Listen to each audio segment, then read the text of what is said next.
ఈ రోజు కథలో ఏం జరిగింది అనేది నేను సింపుల్గా షార్ట్కట్లో చెప్తాను. ఇలాంటి డైలీ అప్డేట్స్ కోసం అయితే సబ్స్క్రైబ్ చేసుకోండి. సాగర్ ఇంటి నుంచి వెళ్ళిపోతాను అంటాడు కదా, ఇక ఎవరేం చెప్పినా సరే తను వినిపించుకోడు. వాళ్ళ అమ్మని కూడా తిడతాడు, నాటకాలు ఆపు అని చెప్పేసి. ఇక రామరాజు కోపం వస్తుంది, నీ భార్యను తీసుకుని వెంటనే ఇంట్లో నుంచి వెళ్ళిపో అంటాడు.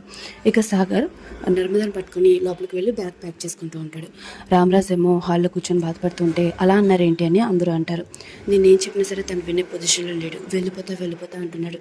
ఎప్పుడు చూసినా బెదిరిస్తున్నాడు. ఇప్పుడు నేనేమి చేయలేను అని తను కూడా బాధపడుతూ ఉంటాడు. ఇక నర్మదాకి ఏం చేయాలో అర్థం కాక పక్కకు వచ్చి ధీరజ్కి ఫోన్ చేస్తుంది. ధీరజ్ ఏమో ప్రేమకి డ్రైవింగ్ నేర్పిస్తూ ఉంటాడు. వాళ్ళిద్దరు కూడా మాట్లాడుకుంటూ ఉంటారు. ఇందులో నర్మద ఫోన్ చేసి విషయం అంతా చెప్తుంది. నేను ఇప్పుడే వస్తున్నా, కంగారు పడుతుందని చెప్పేసి వెంటనే ధీరజ్ అక్కడి నుంచి బయలుదేరతాడు.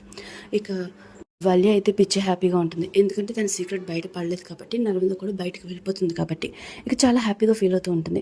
దేవుడు ఇదంతా చేశాడని థ్యాంక్స్ చెప్పుకుంటూ ఉంటుంది. దేవుడు చేయలేదు, మేము చేసామని తన పేరెంట్స్ చెప్తారు.